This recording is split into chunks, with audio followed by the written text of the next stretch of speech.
Good afternoon. Good afternoon. And welcome. I am Rashay Richardson, an associate professor here in the Africana Studies and Research Center. I am originally from Montgomery, Alabama. Couldn't help that. I bring you greetings on behalf of our department's programming committee, whose members also include Professor Salah Hassan and Professor Naliwe Rooks.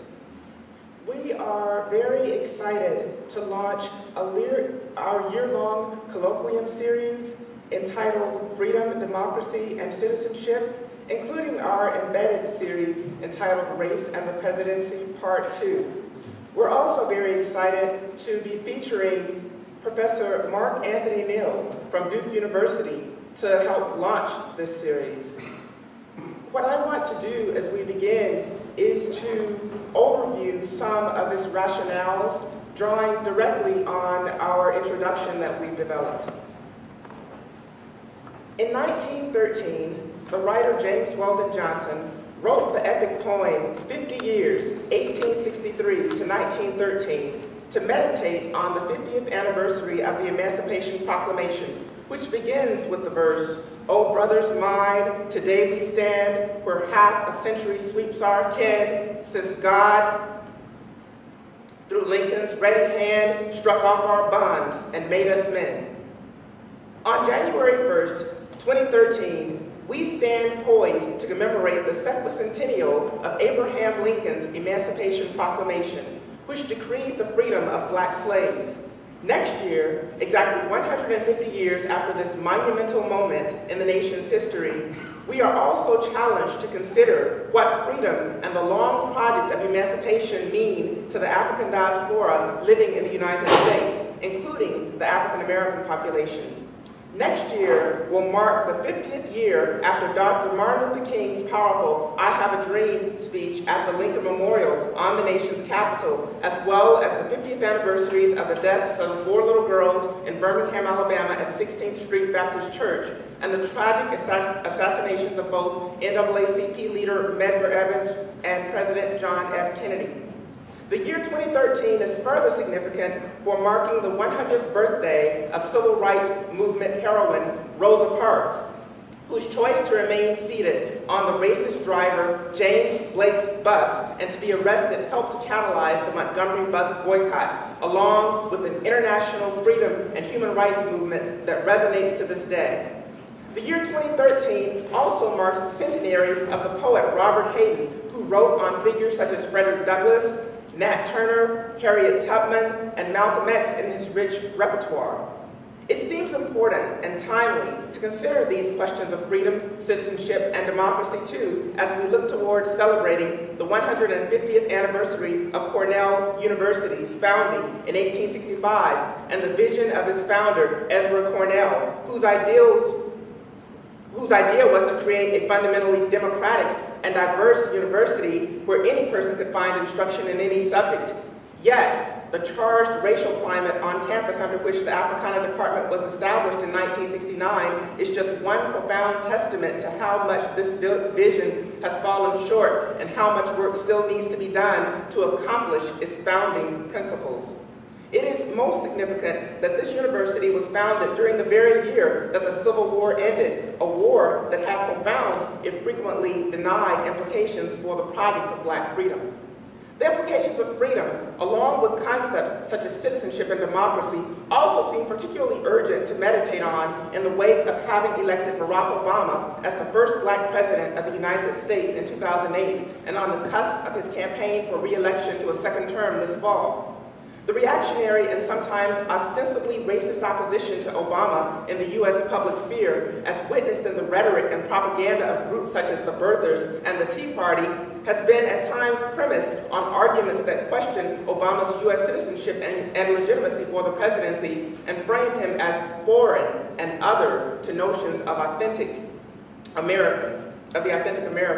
The rhetoric of such groups in the public sphere is steeped in nativist ideologies that arguably belie and even threaten democracy itself. In recent months, the president's responses surrounding a range of issues such as healthcare, same-sex marriage, immigration, the war on terror, and the recent tragedy of the black teen Trayvon Martin's death have been heavily scrutinized in the public sphere and dialogues. In the wake of Obama's election, it is also significant that his wife, Michelle Obama, emerged as the first black first lady in this nation. For example, her salience in the public sphere has widened the space for thinking about gender, race, class, geography, and other questions of identity in relation to black women, as well as the status of the black family, from slavery to the new millennium. Most recently, Rachel L. Swarn's book, American Tapestry, the story of the black, white, and multiracial ancestors of Michelle Obama, traces the First Lady's background to both a white slave-owning family and to black ancestors in the system of antebellum slavery in the U.S. South. At the same time, many of us have also had to wrestle with the irony of having a black president who inspired so many hopes and dreams on the road to his election at times appear to be complicit with advancing policies in the international arena that revive and extend forms of imperialism and colonialism in this new millennium, while failing to address directly issues of widespread concern for the nation's black population, such as violence, joblessness, mass incarceration, and inequalities related to education, housing, and economics. Even in this new millennium, many blacks in this nation feel increasingly shut out of the vision of American democracy and citizenship. At this point, it is important to meditate in the wake of electing a black president at the height of the nation's recent economic downturn on the paradoxical limitations in black social and economic progress in the U.S.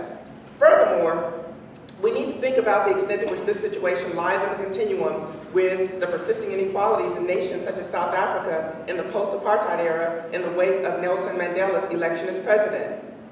These concerns are intricately, indeed dialectically connected to ways in which democracy as a principle remains contested and elusive for blacks and other populations of color in global contexts, including Africa, South Asia, and the Middle East.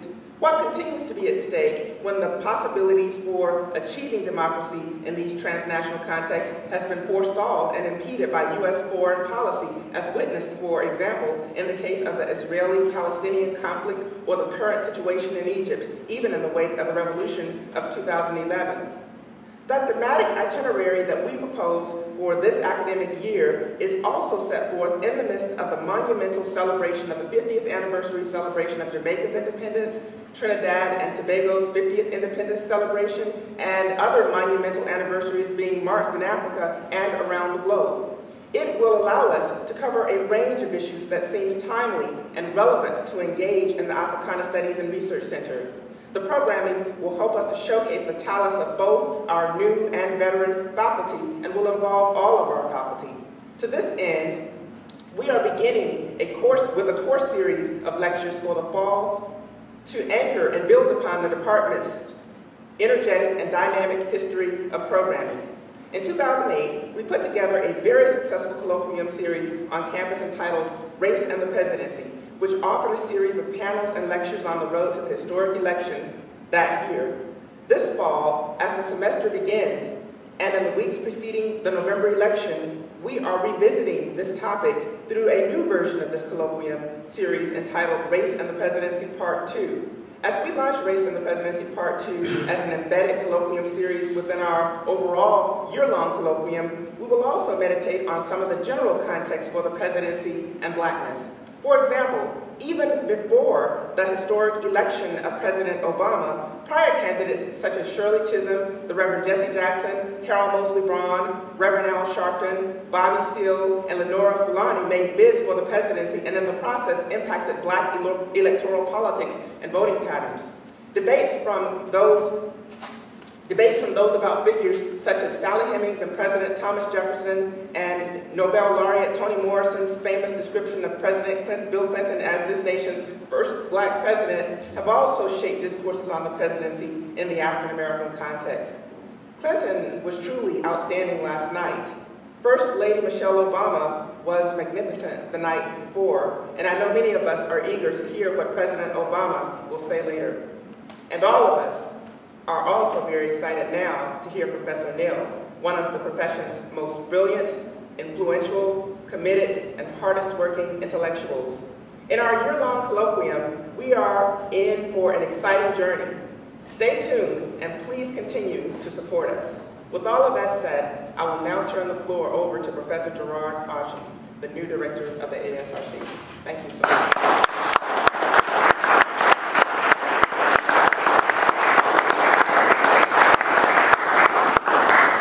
Thank you, Professor Richardson. Thank you all. Good afternoon. And I have the pleasure of presenting Professor Neal Anthony. Mark Anthony Neal, sorry. Mark Anthony Neal is Professor of Black Popular Culture in the Department of African and African American Studies at Duke University. He has written and lectured extensively on Black popular culture, Black masculinity, sexism, and homophobia in Black communities, and the history of popular music.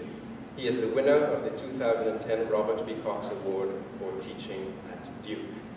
Professor Neal is the author of 4 books with a 5th hot off the press that clearly demonstrate theoretical and critical dexterity, deep knowledge of contemporary Black life in America, methodological originality, and nerve.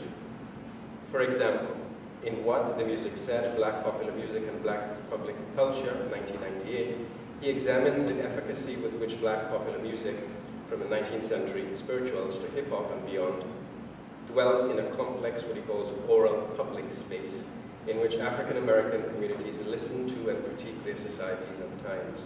This is not an easy task. The title, What the Music Said, should not be taken to suggest that music merely reflects the times. Rather, his study provides a social history in which Black popular music is the protagonist. In this first book, he also and convincingly interrogates the entanglement of collective struggle and commodification within musical idioms and their historical contexts. Soul Babies, Black Popular Culture and the Post-Soul Aesthetic, 2002, turns a critical eye on Black popular culture, music, film, and television in the 1970s and 80s of the post-soul generation, and provides an account of the uneasy simultaneity of integration on the one hand and, on the other, the pessimism and social unrest that characterized Black communities at the time. This book might look at a less expansive historical period than the first, but it argues for the usefulness and especially the refraction of post-structuralist theories for elucidating the African American and diasporic conditions, hence the value of the term post-soul aesthetic that he offers. In Songs in the Keys of Black Life, A Rhythm and Blues Nation, 2003, he argues that R&B offers important insights into the complexity of contemporary Black life. But he does so employing, or perhaps I should say delighting in, a repertoire of critical approaches, or critical keys I should perhaps say, so that it is possible for one reviewer to describe the study as dense, sensuous, and another as engaging, smart, and funny as hell. New Black Man, Rethinking Black Masculinity, 2005, draws from Professor Neal's experiences in the classroom, as a scholar, and as a family man, in order to do nothing less than offer a new model of Black manhood. That is, a progressive Black masculinity in the making, imagined for us by a self-described intellectual from the hip-hop generation, one who takes to task the ways in which the strong Black man image has often been burdensome for African American communities, and who engages with the difficulty of speaking about homosexuality and homophobia from within these communities. Professor Neal's most recent book is Looking for Leroy, Illegible, Legible Black Masculinities, copies of which? Not yet. Not yet. Professor Neal is also the co-editor with Murray Foreman of That's the Joint, the Hip Hop Studies Reader, which is in its 2nd edition. He hosts the weekly webcast Left of Black in collaboration with the John Hope Franklin Center at Duke University, and is a frequent commentator for National Public Radio.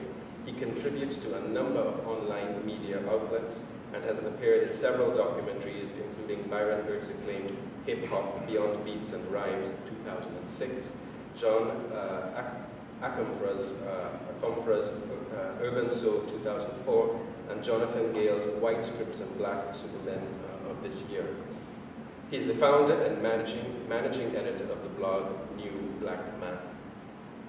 This afternoon, Professor Neal launches our fall colloquium Race and the Presidency Part 2 and Africana's year-long series theme, Freedom, Democracy, and Citizenship. His lecture is titled Looking for Denzel, Finding Barack, Thoughts on the President as Race Man. Our co-sponsors, we're happy to have them, of course, are American Studies, FGSS, History, SEPA, Government, Cornell United Religious Work, Music, English, Near Eastern Studies, and the Society for the Humanities, all of whom I am sure will join me from across the university. Delighted as we are to present to you a scholar who, and I heard him today over lunch, enthralls because he himself is enthralled by the complexities, the songs and the keys of contemporary life that he encounters in his research and teaching. Please join me in welcoming Professor Mark Anthony Neal.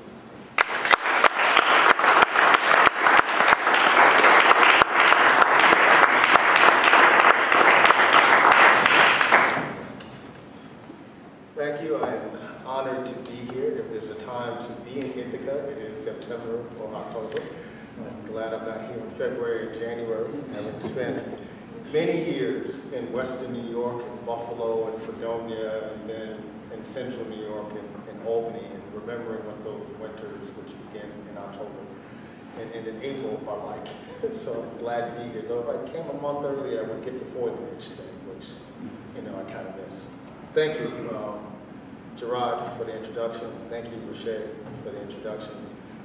Those folks who are here and seeing again, it's great to be back here.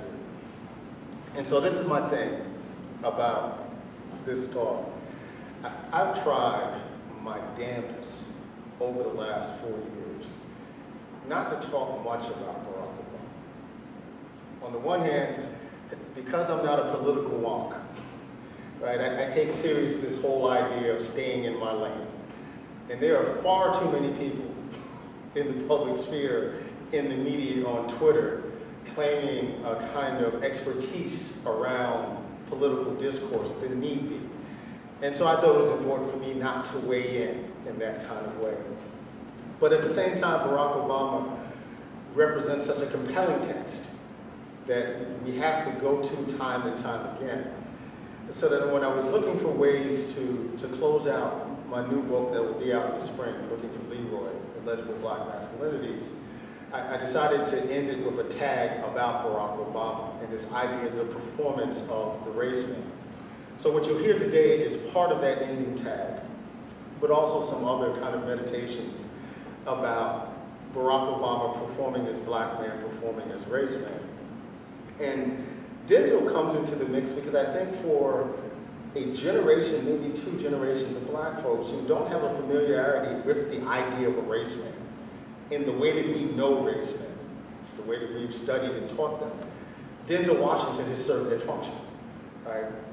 We are looking for a continuous, ongoing example of a black man who, in his public performance, lifted up the race.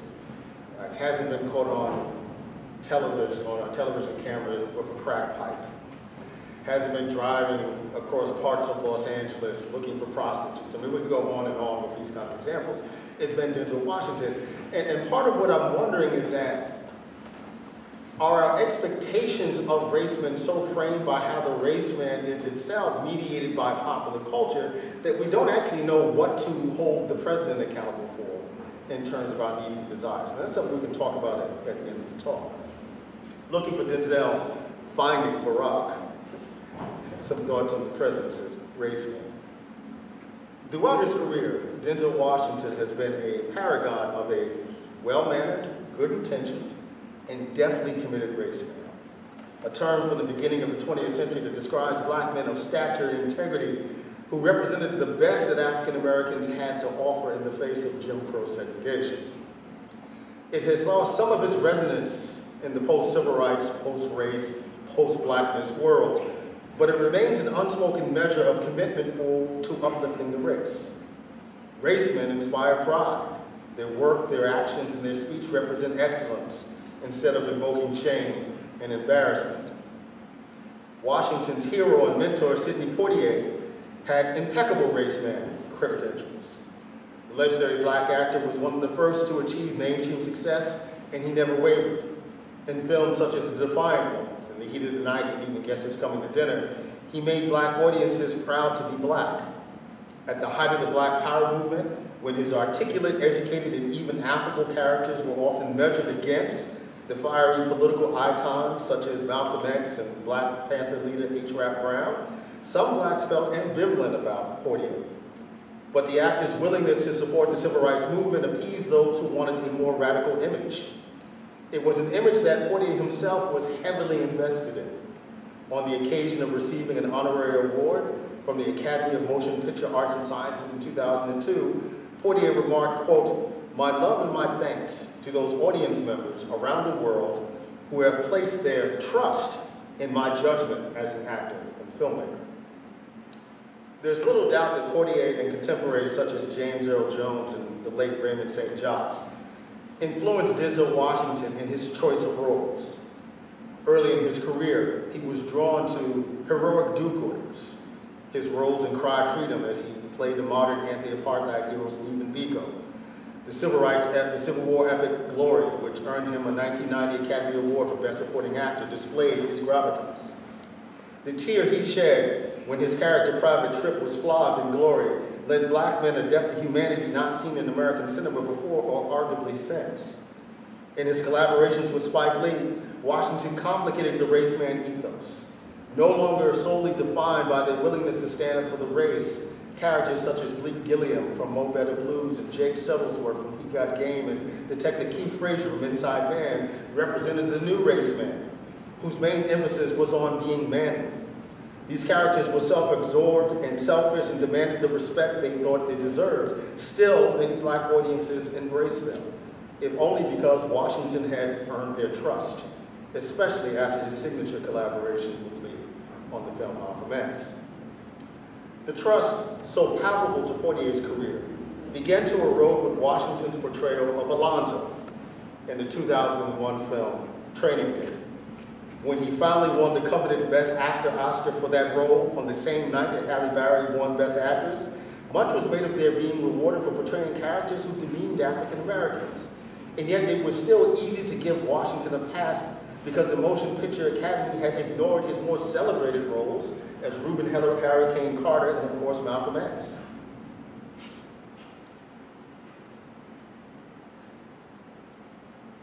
The cultural landscape had changed.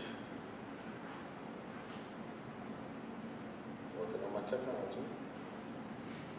The cultural landscape had changed considerably by the time Washington appeared in the films American Gangster and The Great Debaters.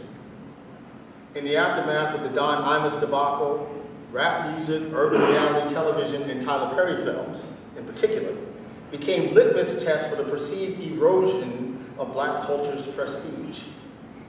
Washington's desire to portray a gangster, Frank Lucas, in the film American Gangster, the kind of character that has become a staple of so much commercial rap music, understandably raised eyebrows. In an interview with Men's Vogue, the actor defended his choices, quote, "It's not about the black experience. It's more specific and selfish than that. It's what I feel like doing, not what I feel that people need." In his review of the film, Alex P. Kellogg notes that, quote, "By taking on such a role, Washington is reinventing the conventional villain and the black villain in particular, highlighting the sophisticated and nuanced aspects of his performance of a drug dealer and a thug, including resonances of Avery Brooks and his character Hawk." Washington's portrayal of Lucas also resonated with Jay-Z, who after screening the film before its release, recorded a companion project, also titled American Gangster, in which he charted the career trajectory of the cinematic Frank Lucas with that of his own. When Washington agreed to direct and star in The Great Debaters, released a month after American Gangster, he may have been seeking redemption.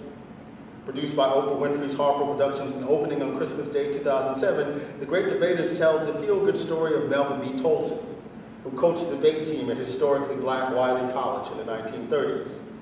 At a time when black intelligence was under assault, Black Wiley College challenged conventional wisdom by successfully competing against its white peers, if you could imagine Aquila the Bee or Pride taking place in the debate hall. In his portrayal of Tolson, a celebrated if largely forgotten modernist poet, Washington reasserts his claim to the race man mantle. In fact, he may have chosen to do American Gangster, which reportedly earned $46 million in its opening weekend, because it would give him the bankability to make an American period film that most Americans, including quite a few blacks, would likely ignore. called this the Danny Glover effect. The way that Glover has chosen roles of high revenue generating films such as Lethal Weapon in order to earn the financial stability to produce politically minded films such as Bopa and the Black Power mixtape. There are many who might make critical distinctions between a Harlem drug lord and a celebrated modernist poet who happened to coach one of the most accomplished college debate teams in the 1930s. I argue, though, that both men and the worlds that they inhabited provide a rich entree into the nuanced and complicated lives that everyday black folk lead, lives that rarely get depicted in Hollywood cinema. Ironically, the comfort that many audiences derive from their consumption of Melvin Tolson as opposed to Frank Lucas underscores the fine line between legibility and illegibility that both men and their cinematic depictions possess for their audiences. The treatment of Tolson and the Great Debaters is instructive in this regard, as the film takes liberty with historical realities, often solely for the effect of creating a classic Hollywood tale, making Tolson more legible to mainstream audiences. In his own right, Tolson is a figure deserving of closer cinematic examination. Throughout The Great Debaters, though, his story is often dwarfed by the need for his character to power the little engine that could. Thus, in the name of adhering to a feel-good movie of the year cliche, The Great Debaters offered little with regard to Tolson's significant reputation as a black modernist poet. More alarming was the way that Tolson's involvement with the Southern tenant farmers was employed in the film to elevate his, and by extension Washington's, race man status, providing little detail of how deadly and underappreciated labor and farm organizing was in the South, particularly when such organizing aimed to bring together farmers and workers across the color line. Tolson's truly engaged political work wasn't simply about instructing black college students, largely drawn from the middle class, in the fine art of debate or in producing a body of literature that ranked with the best of his more celebrated Harlem Renaissance peers, but rather the more concrete roll-up-your-sleeves labor that he did on behalf of the tenant farmer movement. But of course, the reality of that struggle is not as exciting as a group of students from a tiny historically black college in Texas successfully competing against students from the very paragon of American higher education, Harvard University. In this regard, the film, despite its earnest intents from the director and the film's producers, does a disservice by being dismissive of the real political struggles engaged by those depicted in the film. Ironically, the story of James Farmer Jr., one of the real historical figures in the film, and arguably the most compelling on the debate team, was often a backdrop to the steamy relationship between two co-stars. Farmer's own story as a teen who was drawn into the critical political movement of his era should have been equally attractive to the film's producers. Farmer, who was a frequent debater of Malcolm X in the 1960s, became an important figure in his own right as a founder of the Congress of Racial Equality. Figures like Farmer are often footnotes to the quote-unquote magic Negro narratives that mainstream audiences find so damn fascinating. Those stories of black folks who, with their superior talents or superhuman capacity for forgiveness, help whites salve their guilt about this country's racist past. The success of The Help in 2011 is one recent example of that phenomenon, though the same might be said about the election of Barack Hussein Obama in 2008. The Great Debaters makes little effort to connect the future political engagement of someone like James Farmer, who organized some of the first Southern freedom rides nearly 2 decades before the more well-known freedom rides, with the visceral struggles that he witnessed following Tolson to a meeting with black and white tenant farmers. Instead, that experience with Tolson and the dramatic lynching scene that serves as the film's emotional turning point are used simply as an inspiration for Farmer's anecdotal usage in his debate with the fictional Harvard debate team.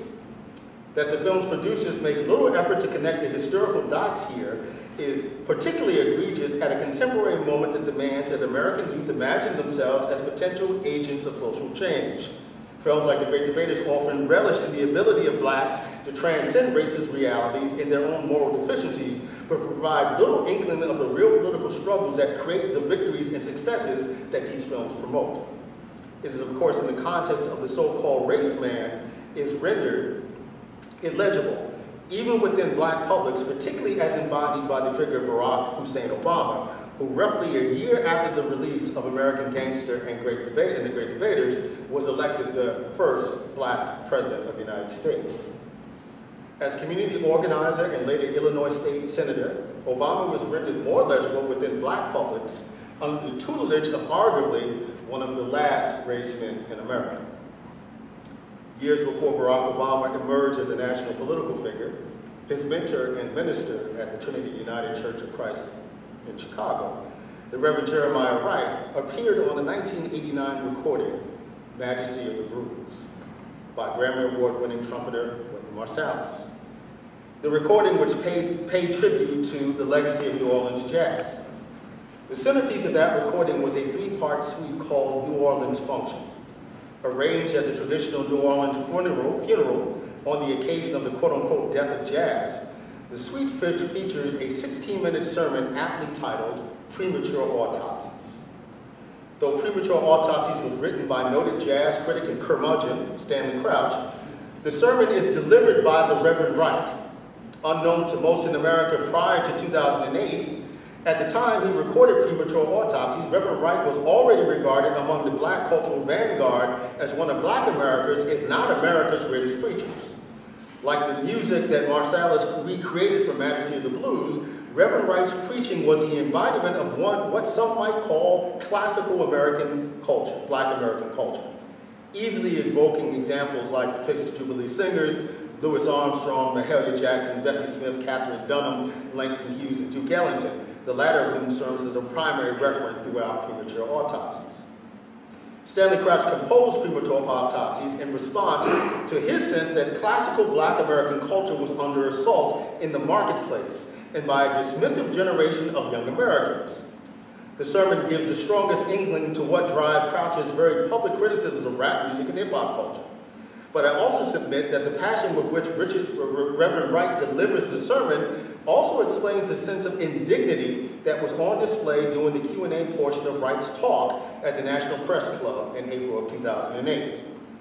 As Crouch wrote prophetically more than 20 years ago, quote, "We must understand that the money lenders of the marketplace have never known the difference between an office and an auction. They'll tell you that everything is always up for sale. They recognize no difference or distance between the sacred and the profane. For them, everything is fair game to be used in their game," unquote. While there were clearly forces that designed to have the legacy and rhetoric of Reverend Wright undermine the legitimacy of then-Senator Barack Obama's campaign, what perhaps offended Wright and others was the mainstream press's unwillingness to treat black theological beliefs, and I'm not saying all black theological beliefs, with the respect that theological beliefs, sacred beliefs, deserve. What seemed to have offended Reverend Wright, and rightfully so, is the legions of mainstream commentators and casual observers that feel compelled to comment and judge Wright and his theological foundations without even a fleeting understanding or interest in the tradition of black liberation theology that he espouses. It is the role of white privilege in mainstream media that presumes that that which they don't know is illegitimate, as was the point of Reverend Wright's thesis of quote-unquote different but not deficient at the Detroit NAACP Freedom Fund dinner the night before the National Press Club address. Like Crouch, who traces the quote-unquote majesty of the blues and the noble sound of jazz to a quote artistic language that uttered its first words way back when, on that first day when a slave sang a new song in a new and strange land, unquote, Wright views the religious beliefs he espouses as a faith tradition that has its roots, quote-unquote, past James Cone, past the sermons and the songs of Africans in bondage in the transatlantic slave trade. The name Jim Cone, of course, is in reference to the groundbreaking scholarly work of Dr. James Cone, whose scholarly contributions to black Christian thought began with the publication of Black Theology and Black Power in 1969. Cone explained to journalist Khalifa Sanaa in a 2008 New Yorker article that he was motivated by the violence that erupted in Detroit and Newark in the summer of 1967 to create a theological framework that, quote, speaks to the hurt in my community. I want a theology that would empower people to be more creative, unquote. Cone also understood, as Sanaa further describes, that the, quote, black Christian church, broadly defined here, has a public relations problem with regard to attracting young converts who are being drawn to Islam, Marxism, and various incarnations of black nationalism. According to Sanaa, the urgency of prose reflected in the urgency of Cone's prose reflected his anger, but also his fear that the black church was becoming obsolete. It was this tradition that Reverend Wright embraced when he ascended to the leadership of Trinity in 1972, trying to create a place and a space of worship where the black church's role was as much about the sacred concerns as it was the secular ones. A church as committed to saving souls as it was advocating for the political and social well-being of those souls. If one were to have found a VHS recording of one of Reverend Wright's speeches in March of 1984, perhaps it wouldn't have raised an eyebrow, particularly in contrast to the rhetoric emanating from, also in the city of Chicago, from Nation of Islam leader Minister Louis Farrakhan, who was deemed to have damned any legitimacy to the Reverend Jackson's largely symbolic 1984 presidential election, though, as was mentioned earlier, it served in terms of expanding the voter black electorate at the period of time. Wright's rhetoric then, as in 2008, would have been perfectly in sync with the theological race man that has always been at the center of African American and black politics, so much so that calling someone a theological race man is an oxymoron. Wright only reads as out of touch with mainstream black Christianity in the context of a black church that is seen as being largely devoid of any real political engagement. In the era of black televangelists like Bishop T.D. Jakes, Bishop Eddie Long, and Minister Creflo Dollar, who espoused a gospel of prosperity, hence Mark Lamont Hill's brilliant turn of the phrase, "I bling because I'm happy," real political engagement takes a backseat to wealth accumulation and at times crass materialism. This is not to negate the importance of building wealth in black America, and the rappers understand this as well as anybody in the pulpit, but it helps explain why Jeremiah Wright might seem odd or even anachronistic. Wright remains the unrepentant race man, even as his 15 minutes disappeared onto YouTube's archives. Reverend Wright's desire for Barack Obama as to be a race man ran counter to the pragmatic race politics that the candidate espoused throughout the campaign and in his first years as president. Indeed, one of the prevailing theses of the 2008 election season was that President Barack Obama was not the round-the-way brand of black man. Such a premise is palpable only to the extent that one chooses to read Obama against the image of marketplace confections of masculinity, thugs, particularly those that allegedly erect centuries-old tropes of danger, bestial behavior, and sinister eroticism. The idea that we should distinguish between the candidate and the thug is one of the defining truisms of a polite society, less a measure of the candidate's humanity and more so an index of the tolerance within said political society. But black men do not live in polite society. However effectively they earn their keep within those spaces. And even the candidate's wife understood this, telling CBS News in April 2008 about her fears that her husband might get shot at a gas station in Chicago as opposed to being assassinated on a campaign trail by some desperate political actor or birther yelling traitor or liar. As Chris Rock surmised some time ago, to paraphrase, niggas don't get assassinated, they get shot. And there's always been more of a chance for Barack Obama's fate would be decided by a bullet intended for a nigger as opposed to that intended for the president, because quiet as it's kept, Harvard pedigree notwithstanding, Obama never stops being a black man. And this was perhaps the implicit message of Byron Hurt's film short, Barack and Curtis, Manhood, Power, and Respect. The film is a brilliant and thoughtful intervention on the subject of black masculinity at a moment when Barack Obama was poised to redefine black manhood for much of the world. There's a telling sequence early in Hurt's film, Barack and Curtis, where radio journalist Esther Armand states that, quote, "Barack equaled Harvard. Someone like 50 Cent equaled Hood. Hood equaled virility. Harvard equaled impotence." That Armand's compelling observation is rarely disturbed speaks to the extent that many of our perceptions about black masculinity have been finally shaped by a market culture that makes it easier for us to go to sleep at night because we can so effectively distinguish the niggers and the black men. As such, Barack Obama and Curtis Jackson are little more than brands in a highly volatile and fabulously lucrative politicized marketplace. Barack Obama as brand, as historian William Jelani Cobb suggests, we think of him in the film, is less pronounced presumably as running for political office doesn't immediately translate into the salaries associated with being a highly compensated gangster rapper or professional social menace. But Obama's political success was largely premised on his ability to brand himself as a beacon of hope, as an alternative to the Clinton aristocracy, and as a black man that we don't fear. Branding helps make these men legible to very diverse and often competing constituencies. In a widely circulated cover story for the magazine Fast Company, a veteran advertising executive matter-of-factly stated that Barack Obama is 3 things that you want in a brand: new, different, and attractive. What branding doesn't help illuminate is the extent that the candidate and the thug are dependent upon each other to lay claim to that which their brand doesn't, and quite frankly can't allow. This is a point that literacy expert Rashawn Ashanti Young makes when he suggests that, quote, the black men who display hypermasculine characteristics fetishize, that is, simultaneously love and loathe those considered less masculine, or to be explicit, the niggas covered faggots has been, the idea that niggas covered faggots has been unmasked in insightful criticism, that faggots' desire to be niggas has occasioned very less critique. Mr. Jackson's ability to wear $2,000 suits establishes a mainstream upper middle class identity that his G-Unit clothing line largely undermines. Mr. Obama's famed performance of Dirt on My Shoulder, the Jay-Z song that Obama appropriated in response to the tactics by the Clinton campaign, pivots on hyper-masculine tropes easily accessed by those who would think otherwise. Where the candidate and the thug find common ground is perhaps more nuanced and to be observed in the quote-unquote I don't give a fuck look that Obama so brilliantly deployed in the waning moments of the presidential campaign, or in response to Joe Wilson's outburst, "You lie," during an Obama address to both houses.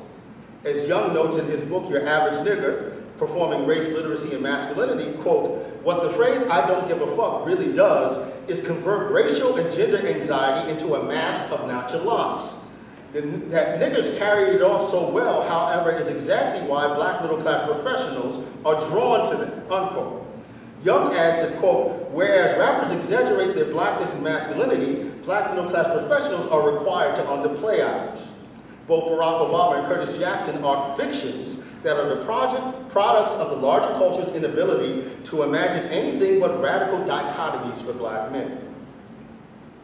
In the aftermath of his victory in November 2008, even Barack Obama's most strident detractors had to admit that he ran a nearly flawless campaign. Election campaigns are steeped in science, and indeed the Obama campaign came as close to perfecting that science as any presidential candidate has done in the television era.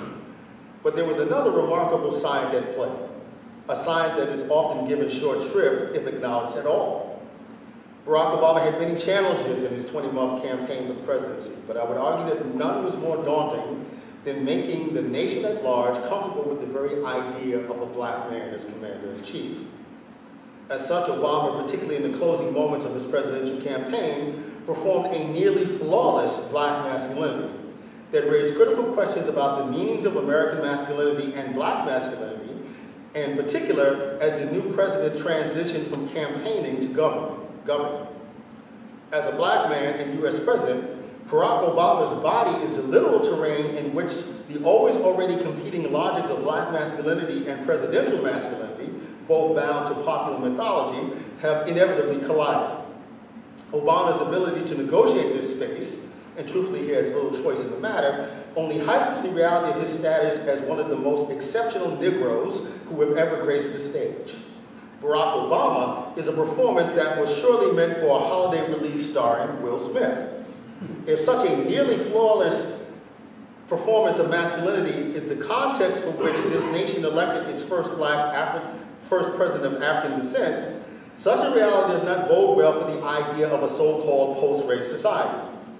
Indeed, real parity in this regard, borrowing the logic of Dwight McBride from his book, Why I Hate Abercrombie and Fitch, to elect a black man, that real post-race would be to elect a black American candidate as nominally mediocre as the 43 men who preceded Obama in the Oval Office. And I willingly concede that Obama's immediate predecessor, number 43, might taint the sample. In a provocative essay published 3 years before Obama's election, writer Thomas Glave imagines the criteria for the first black president, and I cite Glave at length. Quote, that if the president were black, he would of course have to be a good black, light-skinned, surely thus skirting associations with the darkness of evil, ugliness, and lasciviousness, serious appearing as opposed to feckless, not too young appearing, young black men equaling in the skewed popular imagination, danger, frenzy, sexual appetites, general depravity, and so on. The first black president would greatly benefit from the legitimization of a preferably elite education. He would also have to be remorselessly capable of spelling his own name and that of his cabinet members, a combination of, say, Colin Powell, Andrew Young, and Julian Bond, but subtly deracialized out of the dangerousness of blackness and inducted into the approved realm of tacitly honorary whiteness, unquote. Glade's essay, which could have served as a cursory blueprint for then Senator Obama's presidential desires, captures both the high ends and the low ends of national expectation on what might qualify a black man as president.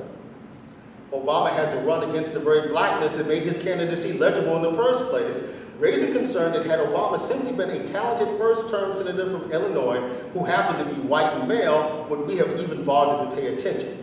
Would he have even been legible to us in the way that Obama was not only legible, but knowable to African-American voters, if not the mainstream of the American electorate?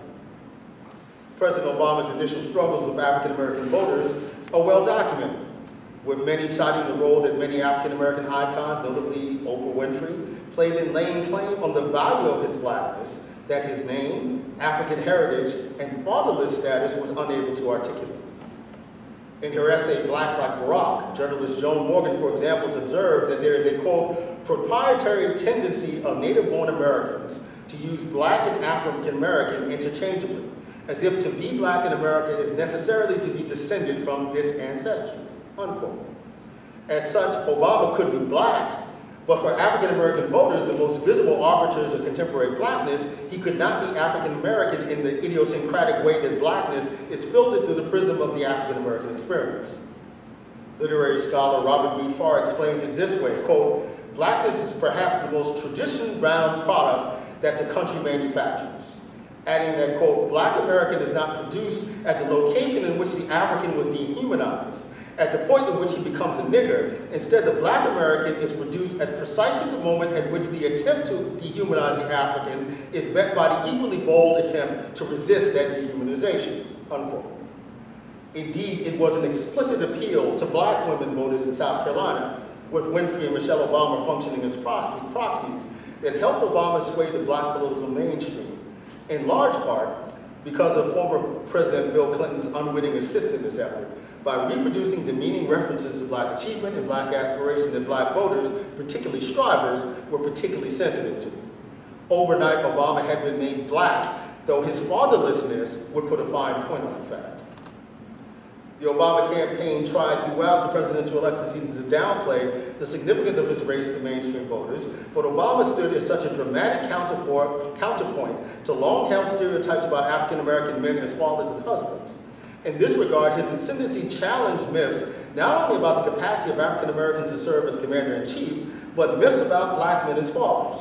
In his best-selling memoir, Dreams of My Father, Obama provides a heart-wrenching account of the impact that not having a father in his life had on him.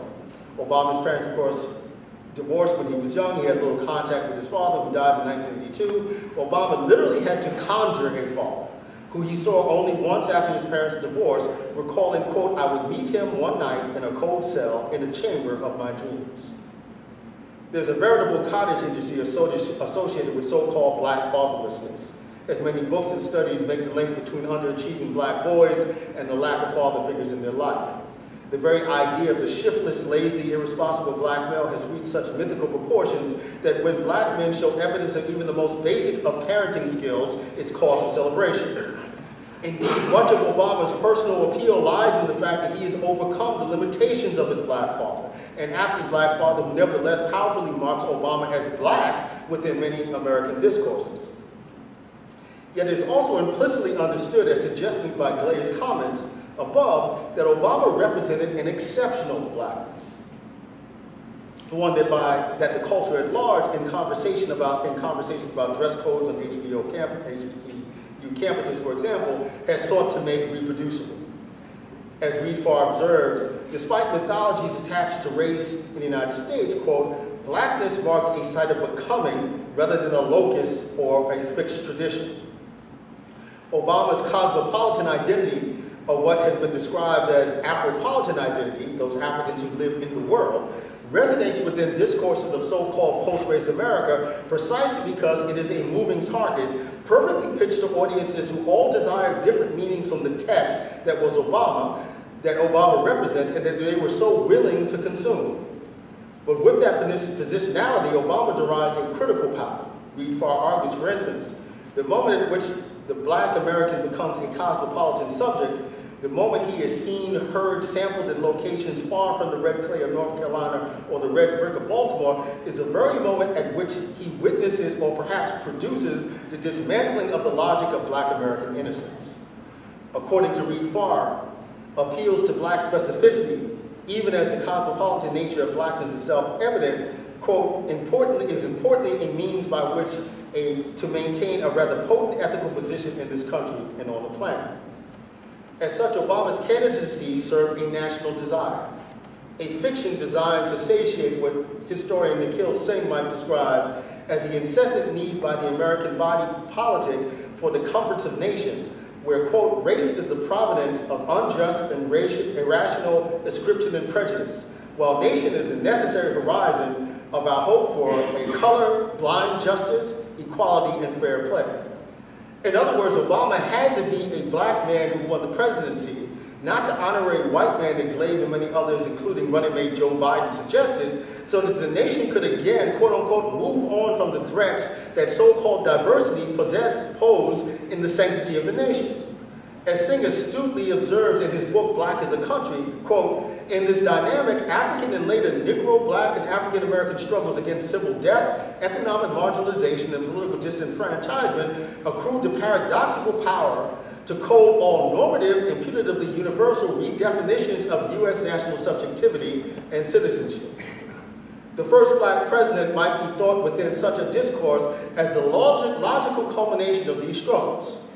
Much like the civil rights movement provided cover 50 years ago for charges that white supremacy undermined U.S. national claims on democracy in the global arena, the first black president shields contemporary charges of American imperialism abroad and national anxieties masked as debates about illegal immigration. And you can't miss this, right? Because American imperialism has essentially expanded, right? He's expanded the Bush model for imperialism. He has deported more folks than has ever been deported by any American president, but he does that under the cover of a black president, right? So the way for the nation to go forward, as the nation understands itself, is to have a black face, you know, someone who's framed as black, even if he might not necessarily be black in the kind of idiosyncratic ways that we're talking about. Obama, as first black president, needed to literally service the needs of the nation, but his nearly flawless performance had to take into account age-old tropes associated with the well-worn notion of black masculinity, including the quote-unquote uppity nigger syndrome, fears of interracial desire, and presumptions about black male fitness for positions of leadership. As the 2008 election season was coming to a close, R&B artist Raphael Sadiq released the video for the song Love That Girl. Retrofitted with a sound high-stitch from the Brunswick label's rhythm section, an imaging package with the giddy 1960s innocence reminiscent of the Wonder Years, Love That Girl was perfectly pitched for the so-called post-race moment. The video for Sadiq's Love That Girl succeeds in part because it traffics in the very anxieties of this moment by inverting the cynicism, born of the same anxieties, that informs much of the political discourse emanating from media pundits. That Sadiq can celebrate his affection for a lily-white white woman in the video, a dead ringer for former lover Joss Stone, who is half his age, with little repercussion is not the point. Tina Marie and Rick James cut that ground more than 25 years ago with Fire Desire, thumbing their noses, as it were, at Reagan-era attempts to turn back the race clock. Indeed, Sadiq's own nuanced performance of black masculinity used traditional readings of interracial desire. The video, though, does risk undermining our memories of what the music Sadiq sings actually meant for folks whose political concerns were invested with more than an unfettered affection for the white girl who lived in the next town. As Daphne Brooks reminds readers in her brilliant essay From the Nation, much of the black music in the 1960s, particularly among the girl groups, was, quote, about affirming black dignity and humanity amid the battle to end American apartheid, unquote. More to the point, Sadiq's amorous eyeballing, reckless if you will, would have been met by Klansmen and torches if Love That Girl was in true synchronicity with the historical era that informs it. And yet this is the beauty of the Obama moment. The freedom to forget the country's not so far-fetched racial history, and the very reason why so many of the old race guard remain unswayed by the obvious possibilities of this moment.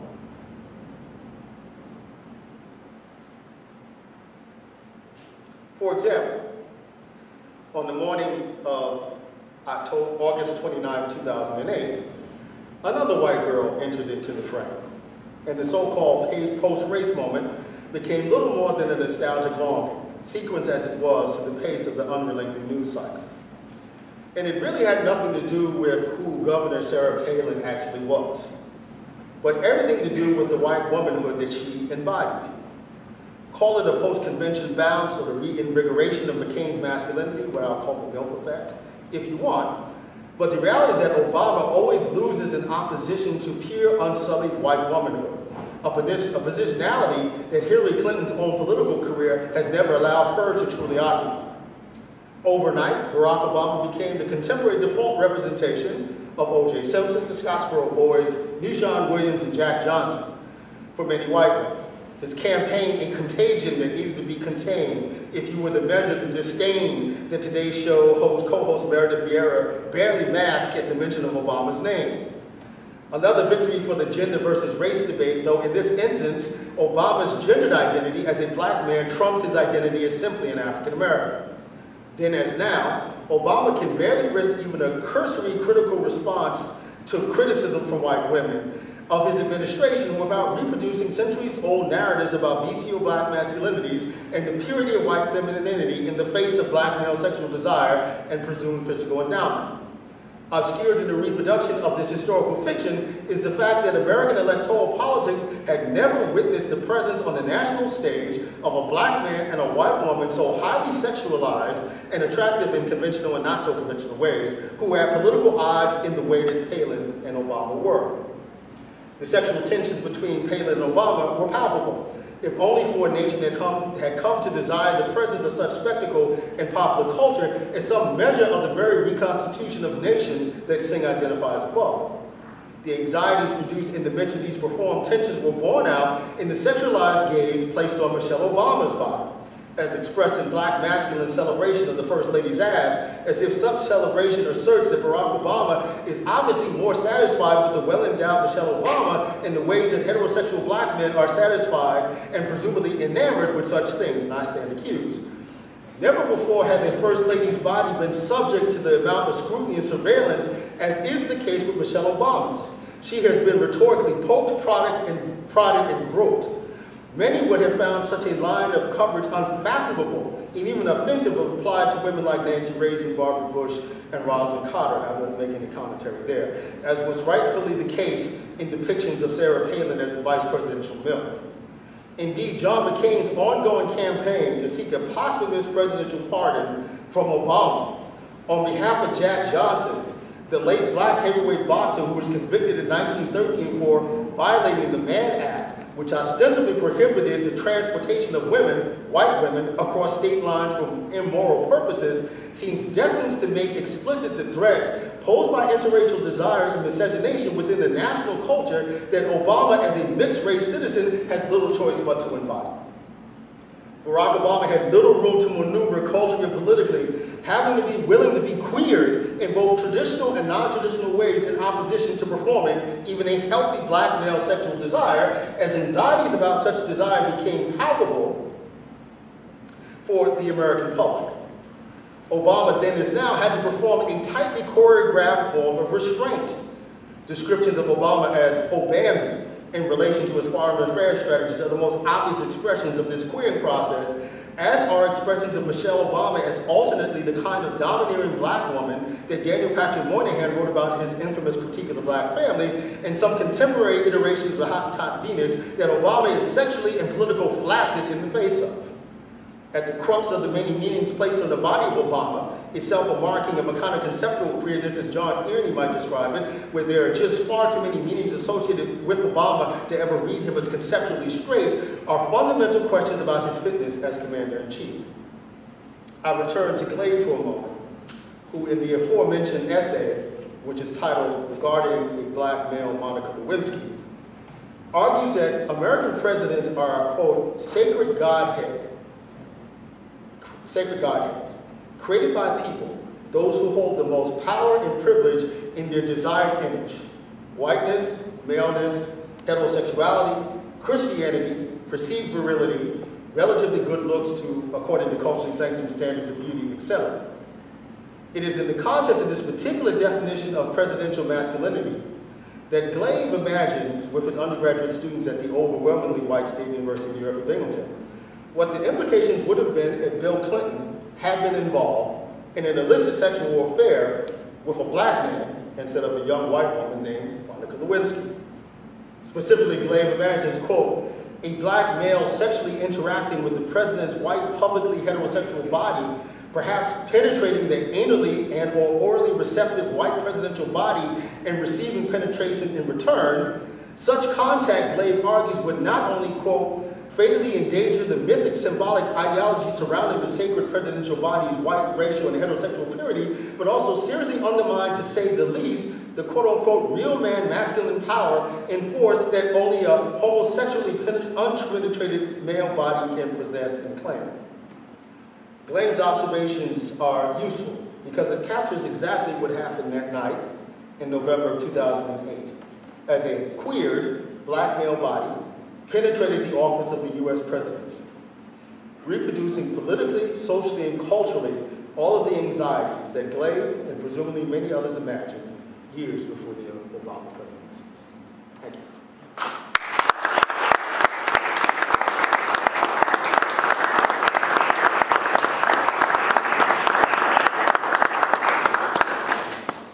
So I guess I'll take questions. Not too many times you're going to hear like Raphael Sadiq and Nikhil Singh and Thomas Glave and Denzel Washington in the same lecture.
A more flawed figure. Right. Yeah, I don't know if I can point that as one. Somewhere in that there's a... Yeah, no, I get your point. I mean, that's why this love affair that both the left and the right have with Bill Clinton is really instructive, right? Because Bill Clinton is an incredibly flawed figure, right? In comparison to, the men who came before him. whether it's his sexual appetite, you know, I mean, there's a whole range of things. You know, when he was president, his love for donuts, I mean, just all that. And it speaks to, particularly in the television era. We were talking about this morning at lunch. With the television era, we get to see these folks in ways, right? You know, part of the reason why Roosevelt could hide his polio is that he never had to go on television. Part of the reason why William Taft could be 375 pounds, right, is because no one ever saw him, right, because he wasn't on television. And so I think we've seen a kind of shift there, right, where some of these more flawed figures, folks see themselves in those figures in ways that they might not have seen them before. It's the reason why folks should really take seriously what Chris Christie might do in 2016, because, you know, while the obvious thing is he's too fat, right, that's the immediate response. We now live in a nation where like over 40% of the nation is obese. When they see Chris Christie on stage, they see themselves, right? They see someone, and that wouldn't have been the case, you know, 50 years ago. Your Hawk reference is great because the opening chapter of the book, Looking for Leroy, is actually a chapter on Avery Brooks. And I track his transition from Hawk and Spencer for Hire and what they thought that was, and then his show, A Man Called Hawk, and then what happens when he becomes a starship captain in Benjamin Sisko. And the thing that's really interesting about what they did about that role, when they first cast him as Sisko, I don't know how many other tracks, when they first cast him as Sisko, Hawk was such a powerful image that they wanted to make sure that no one mistook Hawk for Sisko. So in the first 2 seasons of Deep Space Nine, and he was contractually obligated to do this, he has an afro, right? Avery Brooks been bald for 40 years, right? He has an afro, and all of his facial features are removed as if they were attempting to deracialize him, right? And it wasn't until that 3rd season where he got back to look like the Avery Brooks that we all recognize. And that's, again, he arises in that context as a character that's incredibly flawed, right? Throughout Deep Space Nine, he's carrying the trauma of the fact that his wife has been killed, right? A wife that he still has contact with in an alternative universe. So I think that's a great observation about the flawness, right? But then that speaks to the unwillingness of the Obama campaign, because that's when the reality of race is in, right? You can be Bill Clinton and pretend that you'll be black and be flawed. Can you really be flawed if you're an actual black man in this kind of case, right? You know, at this point, does a flawed Barack Obama humanize him to voters anymore? Right? Or does it humanize him to voters more than folks, you know, might be humanized, see a humanization of someone like Mitt Romney? It's an interesting question. It's an interesting question. Thank you. Yes? Yeah, I wonder, are you familiar with this television series called True Blood? Yeah. I've just been recently introduced to it. It's quite popular in the world. Yes. Of the Empire. And they have these characters called the Obamas. And they don these full-headed masks with sort of gleaming Joker-like teeth. But in terms of sable complexion here, they have the likeness of President Obama. And at points, they even call them Barack Obama. And they're a mix of a kind of quasi-underground terrorist group that's right. I wonder what you make of that in terms of sort of, in this moment, temporary construction of Obama, maleness, and So there are a couple of things, right? You know, what you learn about popular culture, that nothing is accidental, nothing is incidental. Someone is clearly intending something with that. right. What we don't know is that if that's a comment on how they view, the producers and writers of the show view how folks view Obama, or is that actually how the writers and producers feel about Obama, right? That's where it becomes a little slippery. But what we have seen, obviously, right, has been the explosion of imagery around Obama that shows him, right, depicts him as something that's onerous and dangerous and underground and, you know, nefarious and all those kinds of things, right? And of course, there's always been attempts by folks in one party to demonize the leaders of another party. I'm not sure we've ever seen it to the extent that we've seen it with Barack Obama, right? No one was running around, even the worst critics of Bush, too, from the left, none of them were running around calling George Bush Hitler.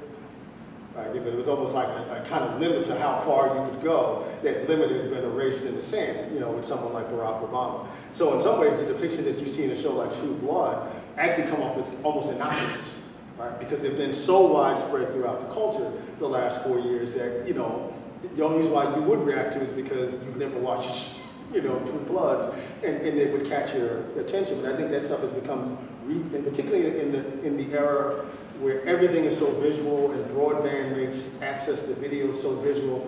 I mean, this stuff has just been reproduced in ways that's unprecedented, you know, in terms of the kind of discourse that's been associated with demonizing Barack Obama.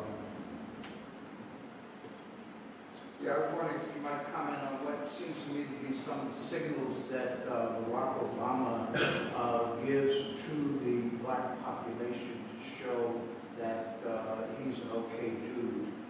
His fondness for basketball, being from Chicago, what I've termed, I think a lot of people see as his Chicago pop, the way he comes to the stage is becoming more pronounced now. And also his campaign speeches. I mean, it seems to me that this is clearly a signal to the black population. We've come too far to turn back now. A line that he constantly repeats. I think before we even get into what he's performing for black constituents, we clearly now, after 5 or 6 years, see a distinct difference between Barack Obama, the campaigner, and the Barack Obama who governs. Right? Barack Obama is very comfortable in the role of campaigner. And I'm not making the claim that he's not good in terms of his governing, but he is not as natural, not as comfortable in representing himself in that role.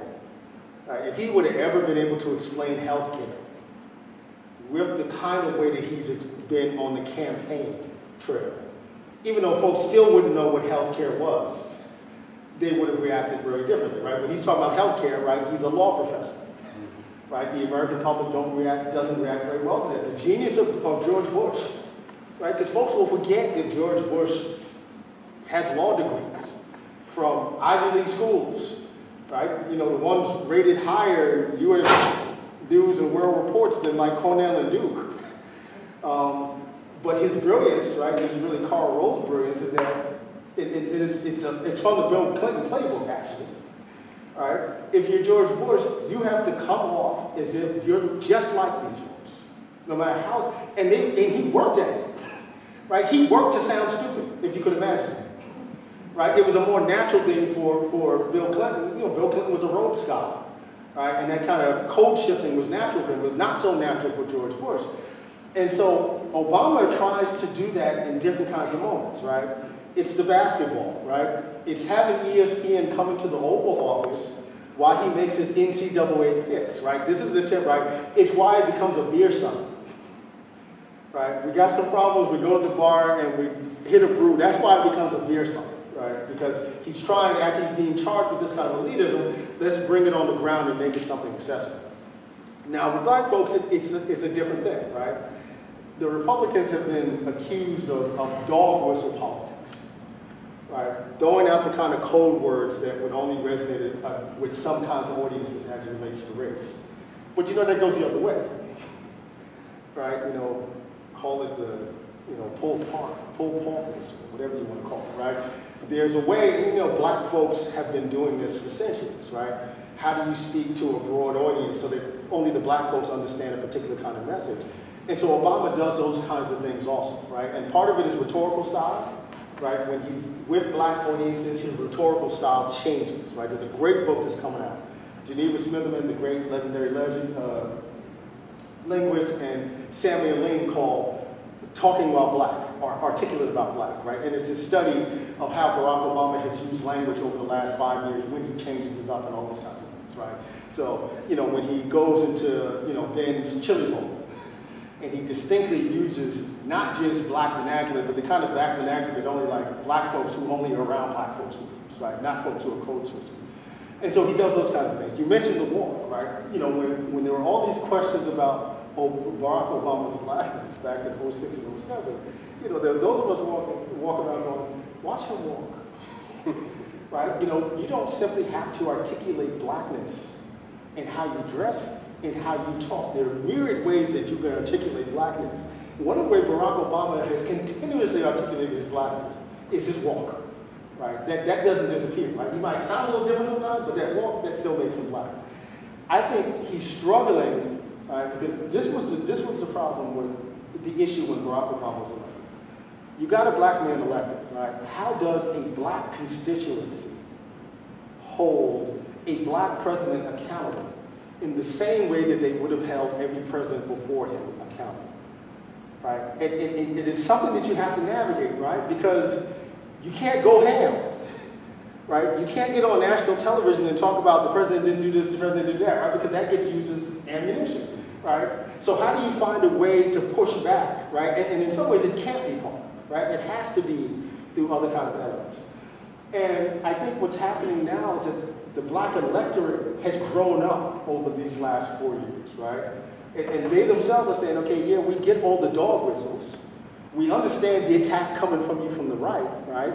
And we got your back, right? Because part of that back is when they do these polls and 96% of the black folks are going to vote for Obama. It's like, you know, black folks are sophisticated folks, right? We're not going to tell you how we actually feel about him. We're going to tell you what you think already how we feel about him, right? So then that becomes no longer a tool, that's a non-issue. And so I think they hear these kind of dog whistle things, and it's like, okay, that's nice. We understand that you love us, and you still care for us. We need to see that in terms of how it looks like in policy.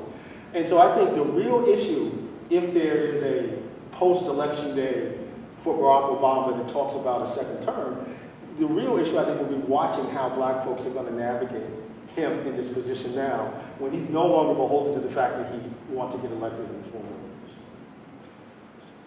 Thank you so much. You know, I feel so blessed to have this unveiled, you know, this book everybody's been waiting for some time. I got two little questions. One, I actually want to hear what you think about Joe Biden and black masculinity, right? Because he's this black vice president, or this white vice president that keeps going around black people and somehow having a vernacular. You know, like I don't. So what you think how that's sort of working together? I also want to know, so who's Leroy and why are you looking for him? Okay. So Joe Biden, right? Joe Biden's a really interesting figure on this, right? And again, if there's like a major frustration, one of the major frustrations the last 4 years is that we do not have a mainstream national corporate media that has the willingness or the ability to deal in depth with anything. So that when Biden talks this thing about putting us back in chambers a couple of weeks ago, folks are losing their mind. Right? And you know, I hadn't seen it, I'd only heard.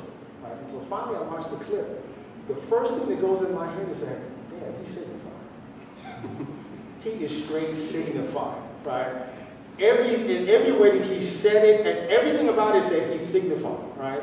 And so on the one hand, because the audience is predominantly white, right? But of course, black folks are watching this and they're going, damn, he's signified.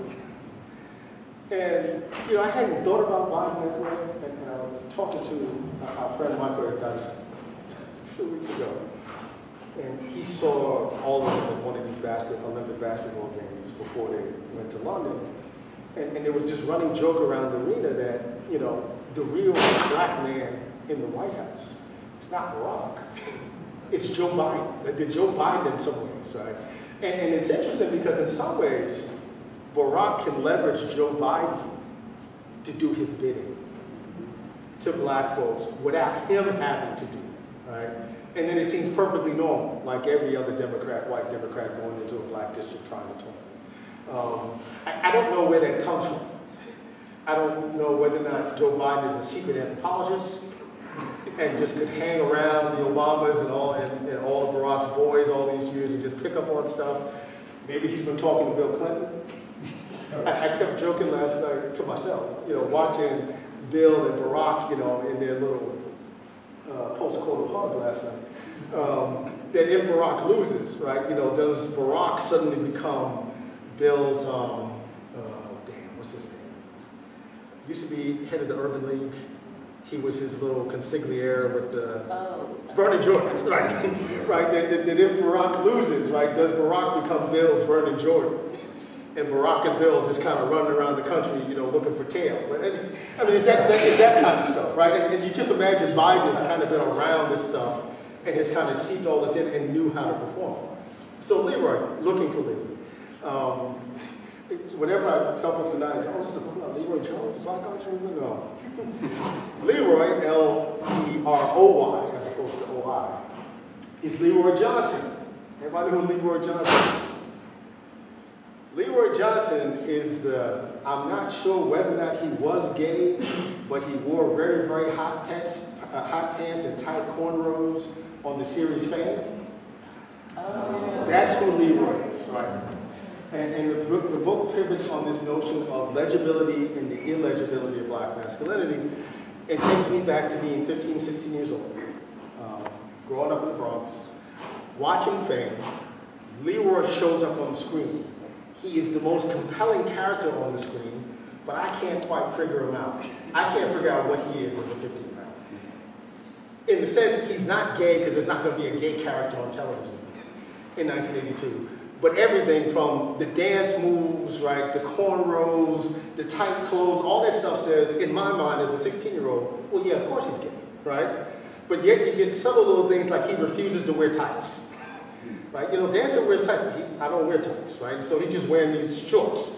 And so when the actor who played Leroy, Gene Anthony Ray, died in 2003, I remember looking for some obituaries. There were not a whole lot of them. And I just wanted some obituary that confirmed to me that Gene Anthony Ray was gay.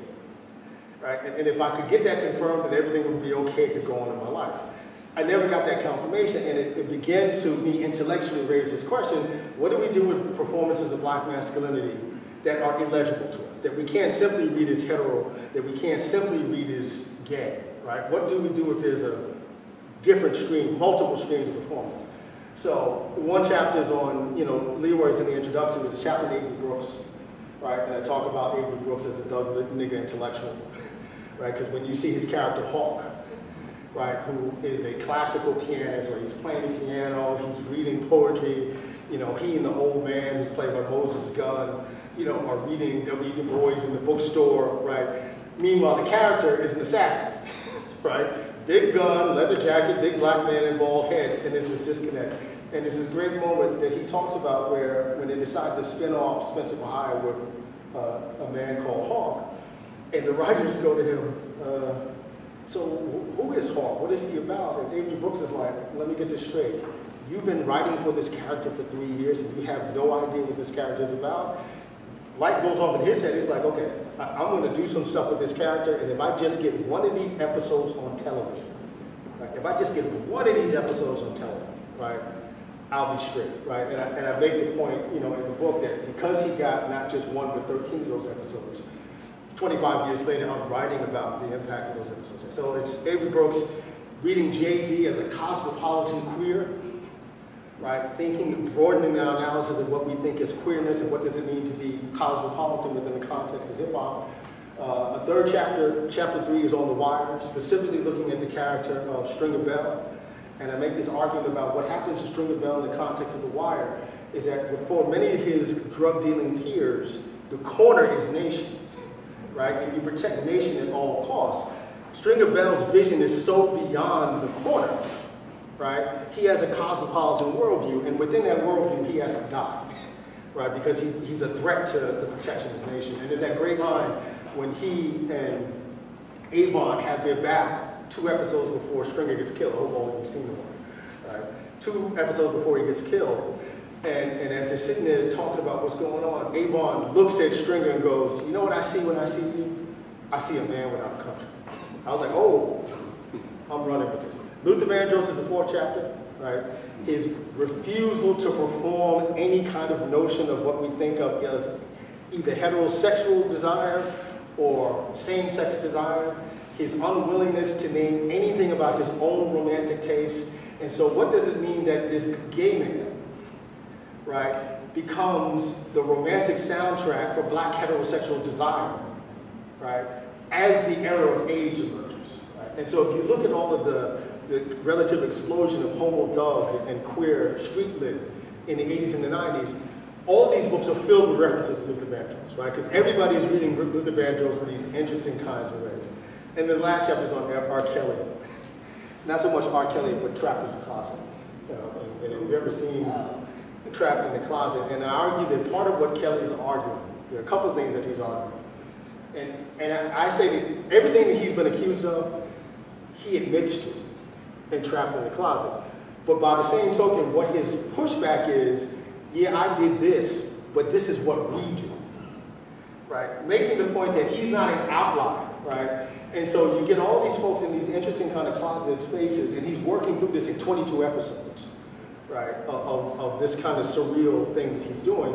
And for me, the critical moment that gets you to understand who R. Kelly is a character, I don't know how many of you seen all 22 episodes, a character named Little Man, right? He's a man who's, accused of midget, who is a porn dancer, right?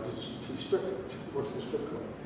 He's having an affair with the wife of a police officer that's played by Michael K. Williams, who of course plays Omar, the homo dog in The Wire. So he's having this affair, the cop comes home, Little Man goes, hides in a cupboard. And I kept, when you watch it, and he's only in 3 episodes, you're like, okay, what is the deal with this little man running around? I'm like, oh, it's not a little man, that's a child, right? R. Kelly's perverse view of black sexuality is about what happens when a 6-year-old boy is exposed to sexuality at an age, right, when he shouldn't be. So you could imagine, because R. Kelly's backstory is that they were never in a stable home. R. Kelly, we don't know, can't read. Not only can't he read music, he can't read. He's functional illiterate. Because he was never in school, right? Because his mom was moving from house to house, living in houses with man to man. So if you could imagine a 6-year-old R. Kelly hiding in a cupboard, hiding in a closet, hiding under a bed like Michael Jackson did with his brothers, right? Watching all of this adult sexuality taking place with no way to process it, right? And even perhaps take into account, and he actually owns up to this in his, well, I don't know actually if he actually puts it in his memoir, it was on the table, that he was sexually assaulted as a child, right? And we don't know whether or not that's a male sexual assault or a female sexual assault. I mean, you've all seen Sweetback, right? Right, so it's not like adult women don't have sex with male children. And so when you got all of that, of course you're going to think about sex in the most perverse and ridiculous ways, to the extent that you might think that as an adult having sex with a 13-year-old might be normal, right? Which is the only way you can explain why he did it over and over and over again. So it's less an attempt to somehow excuse R. Kelly, but to put R. Kelly's experience into a broader example of what we as a community have dealt with in terms of these issues.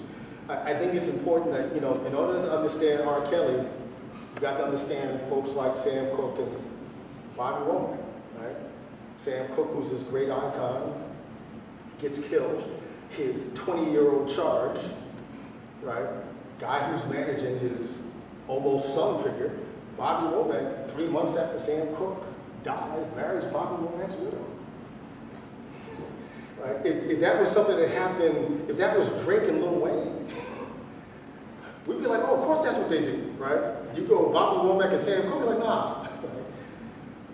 Bobby Womack's, Sam Cooke's widow who marries Bobby Womack, at one point shoots Bobby Womack about 8 years later because Bobby Womack is having an affair with her daughter with Sam Cooke, Linda.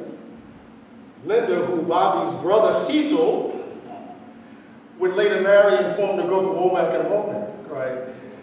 Think about someone like, so when you think about all this kind of ridiculous stuff, right? Suddenly R. Kelly's story is not an outlier, right? It's Pat LaBelle writing about Jackie Wilson, right? We were on tour, Chitlin Circuit, Jackie Wilson and his boy trapped me in a staircase and Jackie Wilson tried to rape me, right? So, there's a lot of that going on. And so part of what I argue is that, in fact, R. Kelly is pushing back against black respectability within that context. How you doing? Nice to see you in this room. Thank you for this. I want to take back what you said about Denzel and his tension between doing the role that a lot of people have been untenable for him and raising that father to do other things. You mentioned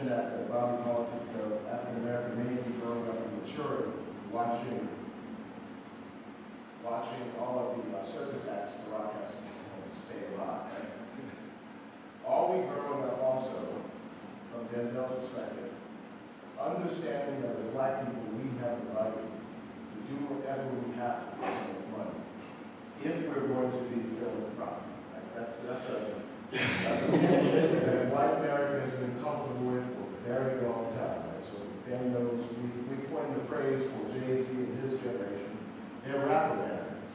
Right? You're stealing from the hood. And I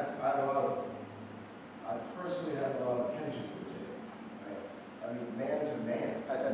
I know each other, right? However, when he and Will Smith provide the funds to produce Phelan, I actually have to concede that maybe we're wrong. Maybe we find a gap. It's okay for us to go there and get money if we're going to do it. The thing that's important for me, and Jay-Z is a good reference, Will to a certain extent, LL, another person you might put in this context. What American society has done to hip-hop, and it's not all Americans' fault, but American society has infantilized hip-hop. Right? So that when we hear rap and hip-hop, immediately the only thing we think about are 15 and 16-year-old boys and booty shaking, right? Not a subculture of the Black experience in America that's 40 years old, that not only has been a viable and sustainable subculture, has also generated real wealth, right? For some individuals, clearly, but also for some aspects of the community, right? So when folks hear, for instance, that Dyson is teaching a class on JC at Georgetown, what is there to teach? Well, there's a hell of a lot to teach, right? You can spend 4 weeks on entrepreneurialism, right? This is one example. And so the question becomes, right, because they're not elected officials, but how do you hold these folks accountable, right?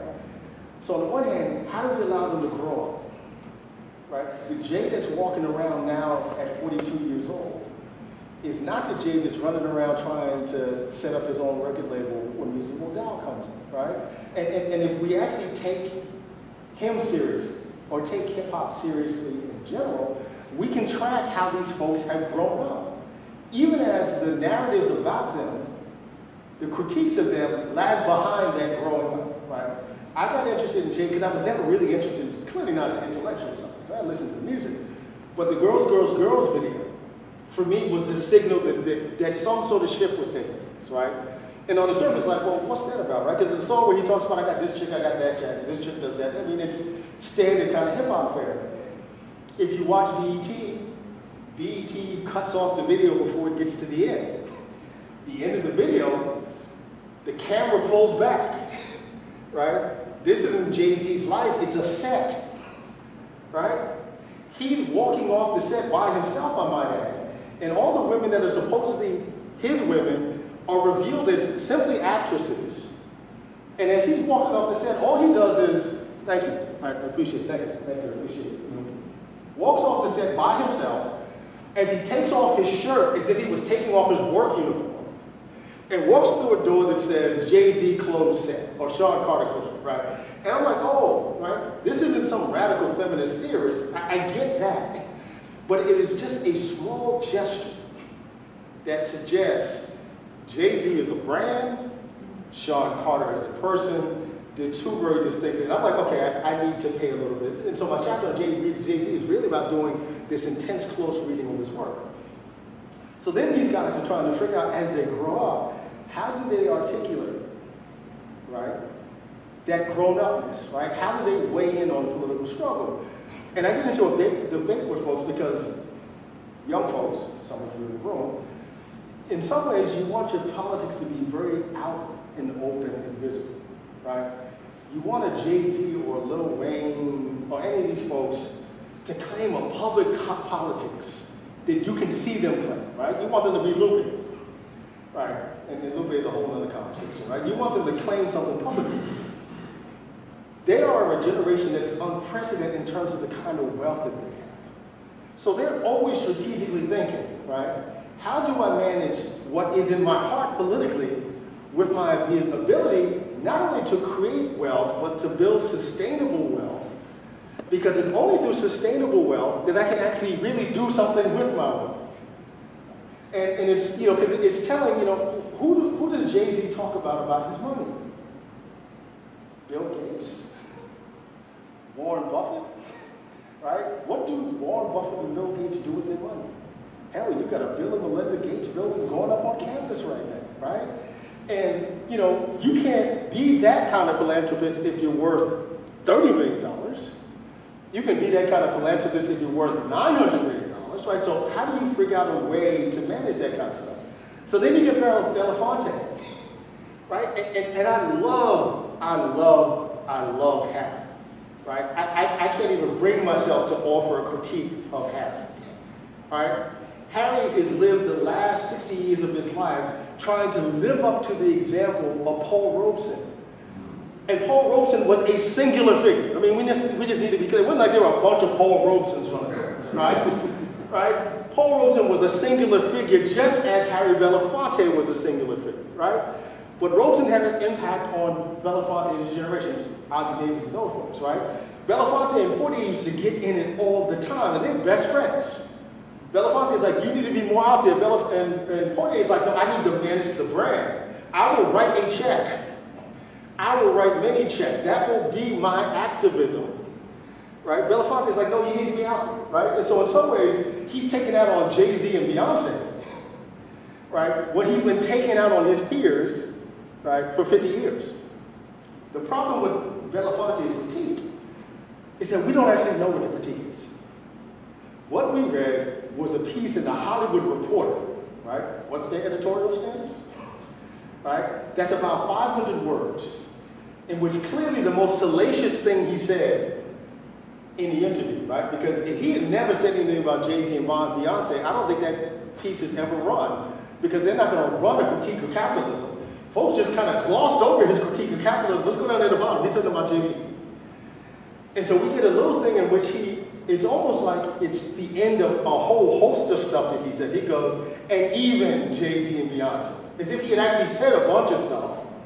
And we know that Jay-Z's not someone foreign to Belafonte, because when Jay-Z and Cornell West sat at the New York Public Library, Belafonte was sitting in the same row, and both Jay-Z and Cornell shouted him out, right? So he knows there's a nuance there. And so he just drops his little line, and even Jay-Z and Beyonce, right? And really what he's saying to them is that I want more from you, right? He's not even dissing them. I want more for you, right? Then you get the whole thing about Bruce Springsteen being an honorary black person, et cetera, et cetera. So we get to this moment, right? These folks are making a kind of claim that with this amount of wealth, that perhaps the best way for them to leverage their ability to maintain that wealth and still have some sense of activism, right, is through philanthropy. Now, of course, we don't always have a sense of what that philanthropy looks like. We actually know more about Beyonce's philanthropy than Jay-Z's, you know, in that context. And I think it's an important discussion because suddenly we have a generation of young folks who have access to wealth in that way that we've never seen. I always say all the time, I said, imagine Malcolm X had access to $400 million. Imagine Ella Baker had access to $400 million. These folks are not Ella Baker and Malcolm X, right? They're a generation, and in some ways they have to be brought into this, right? And we can't bring them into this if the first thing we do is we're shooting darts at them, Boyce Watkins, right? We can't bring them into the conversation if we're constant criticism to, right? How do we find a way to do offer measure? And I actually think Belafonte was trying to be measured. It just was not printed that way, right? We only got what they chose to print in terms of part of this critique. But yet you got Beyonce on the gay marriage thing, and we had this kind of flipping of the universe, where the rappers were more progressive than the pastors. I'm listening to these commercials in North Carolina, right? We need to vote. I mean, literally there are commercials running now. We need to defeat Barack Obama because he's going against our community's values because of same-sex marriage. And I'm like, same-sex marriages is what got you all up in a tizzy? The fact that black male unemployment is 44%, you never felt the need to do a PSA for that? I mean, so it's a skewed, and so you get Jay-Z on CNN no less, right, struggling with the language, right, because it is not natural language for him, right, but in some ways recognizing that he has grown up enough that whatever risk there is for him affirming same-sex marriage to the kind of hip-hop space at this point is irrelevant, right, that he's on a larger stage, there are broader issues, and they're trying to figure it out. Yes, maybe we'll take one more question. My question is, in your articulation of the transition between being the race man, ceasing to be the race man, and moving into being the man, can you articulate, is it there a generic man, or is there a process of trying to acquire or at least imitate the attribute of the man? And given the importance, the international essence of the American presidency, if you bring that into the White House with Obama and so forth, how do you articulate that in the global context? I don't think that he's trying to mimic the man. I think what we've seen out of the Obama campaign, and not politics in general, everywhere in the world except for the Republican Party, is all of these moments, these political moments, folks have gotten to the point where they've learned how to compartmentalize their politics. So, you know, the Obama campaign has a specific message for gay folks, specific marriage for stuff around the Dream Act, specific message for African Americans, right? There's a level of specificity that suggests that he himself sees himself as wearing many masks, right? Juggling many balls, that, you know, the idea that what makes him matter is that he's performing some sort of traditional masculinity.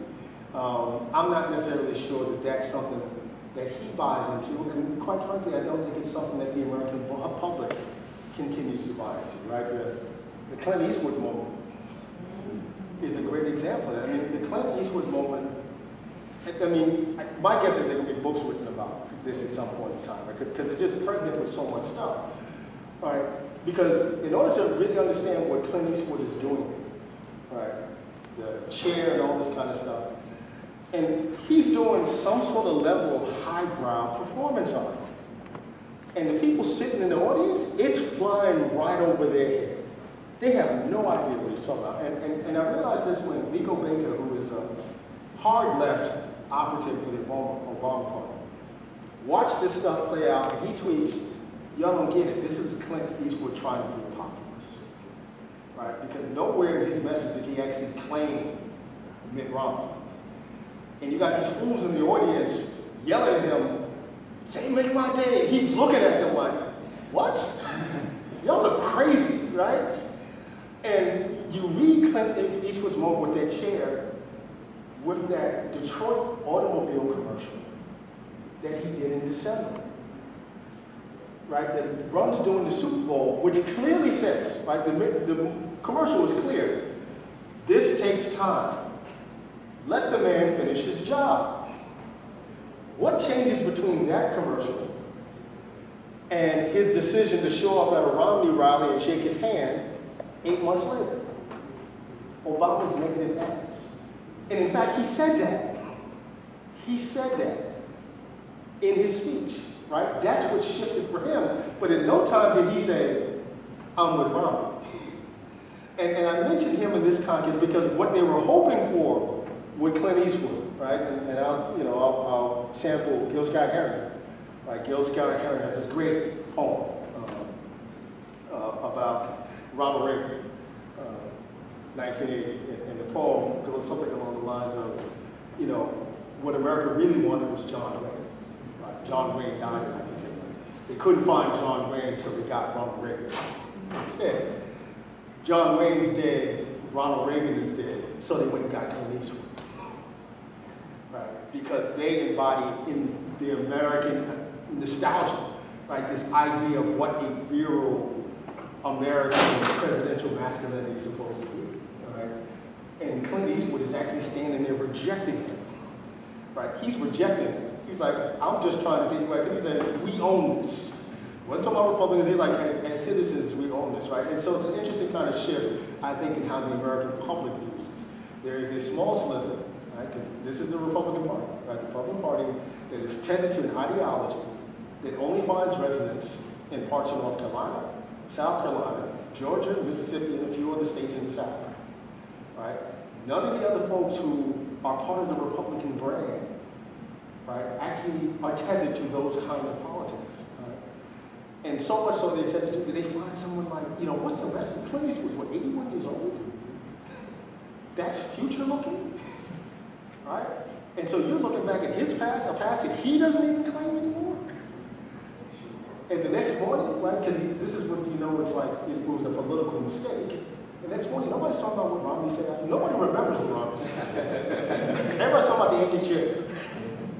All right, everybody's talking about the empty chair. All right, so I think there's a kind of shift. And no, I don't think Obama is really invested in this man. Right? I think this kind of dichotomy of performing the man is really an older racial politics. Right?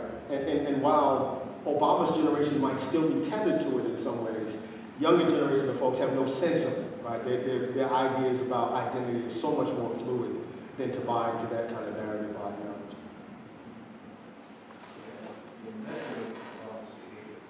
There's a factor that popped up in the first 6 months of his presidency, and I'm hearing him discuss it anymore. And I often wonder if it had any impact on his style. But within the first 6 months of his presidency, he had received more deference than all presidents ever bodied. So I'm wondering, it's like, gee, I got young kids. He had more deference than anyone ever. And I'm going to lay that, but that has to have some impact.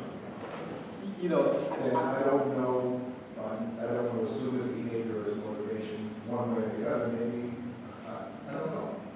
But it's not talked about. I worry about his health. Not so much in the sense that I'm necessarily any more worried that he's going to get shot. But the performance, because we know there's an on-stage Obama and there's an off-stage Obama. We never really get to see the off-stage Obama. What we see is the on-stage Obama. And if the on-stage Obama and the off-stage Obama are the same, I'm worried, because I'm wondering, where does he get any release, right? I'm secretly hoping, right, that off-stage Obama, when all is said and done, is a son of a bitch. Because in some ways, that's the only way he could survive. And one of the good examples I use is Nat King Cole. Nat King Cole, who is of his generation that perfected, right? In some ways, Obama's is direct lineage to Nat King Cole, right? Light skin with the same kind of sensibilities on it. And so Nat King Cole had to perform this certain kind of safe blackness, right? Meanwhile, literally his stomach is being eroded by ulcers, right? He also, like Obama, 2-pack-a-day cigarette, right? I don't care what Barack says. Right? We know Michelle don't know. Michelle gonna kick his ass when she find out. But somewhere in the White House every day, right? Obama's someplace smoking a pack of cigarettes, right? Because how else do you maintain? Because he has no option to have that moment of release. Right? No option for that, right? And so I just wonder, right, when you don't have that opportunity to release, where does that go? Well, it kills your body. Right? And so I worry about him within that context, right? And in some ways, you know, if our concern about whether or not Barack Obama is going to be reelected is a concern about him, in some ways he'd actually probably be healthier if he doesn't get reelected. He'll be a 54, 55-year-old man who's going to sign a $25 million book advance deal, who could be a distinguished professor in any campus in the world that he would choose to, who will be able to get larger speaking fees than the $250,000 that Bill Clinton gets for speaking fees. You know, Barack and Michelle, right, who's going to eventually run for Senate from the state of Illinois, right? And it's going to be Illinois because it's the only state in the nation that has elected a black senator since Reconstruction is the state of Illinois, right? 3 times or 2 times, right? Second, third time by default. You know, Barack and the girls, and they're going to have a nice life after this, right? You know, if it doesn't turn out the way that we think. And so I worry about his health in that kind of way, like in real kind of serious ways. That stress, right? Black men don't get shot. Stress will, you know, surely be, you know, the reason why they take it. I'd like to thank you very much. Thank you.